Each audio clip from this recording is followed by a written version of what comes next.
mas masaya sana. Alam kong gusto mo din akong makasama. Magpausok, magpabagaw, wagas kong tumawa. Sa gabi na malamig, ikaw naaalala. Kaya sabi niya, Nidya, mas gusto ko Widya. Napapakapit pag bumabao ng medisina. Nadala-dala ko, kumakalabog. Dahan-dahan lang kasi baka may makatunog. Kaya sabi niya, Nidya, mas gusto ko Widya. Napapakapit pag bumabao ng medisina. Nadala-dala ko, kumakalabog. Dahan-dahan lang kasi baka may makatunog. Ano bang iniisip mo? Ayan ka na naman. Alam ko hanap mo ay yung pang seryosohan. Di kita masisi kung bakit ka nagkakaganyan. Palagi ka na lang kasi nilang sinasaktan. Kung ako di kita gaganyanin, sabihin sa kanila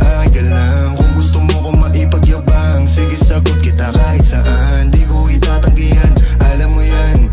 Kahit malaman ay ano naman, di ka sigurado, sumusugal lang. Laging tandaan, nandito ko pwede mong masandalan. Tayo napapangiti nang hindi natin alam. Normalan, hindi pilit, walang halong chemical. Sa'kin di ka tagilid, kaya wag kang kabahan. Sinabi ko totoo lang. Kaya sabi niya, Nidya, mas gusto ko Widya. Napapakapit pag bumabao ng medisina. Nadala-dala ko, kumakalabog. Dahan-dahan lang kasi baka may makatunog. Kaya sabi niya, Nidya, mas gusto ko Widya. Napapakapit pag bumabao ng medisina. Nadala-dala ko, kumakalabog. Dahan-dahan lang kasi baka may makatunog.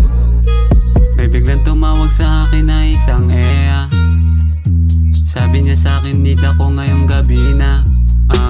Kaya din nagdalawang isip na pumunta. Alam ko rin naman din niya ako matitiis na. Wala ako sa tabi niya, yeah, wala pa akong pahinga. Yeah, ako din lang naman sa kanya ang nakakapagpasaya. Gusto naman niya makaisa sa akin kapag walang gawa. Ibang iba kasi tama niya kapag siya nakawid na sa kama niya.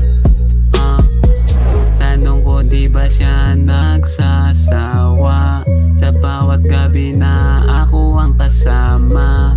Hindi daw sabi niya sa akin I need ya. Eto na lang ang sabi niya. Kaya sabi niya, Nidya, mas gusto ko Widya. Napapakapit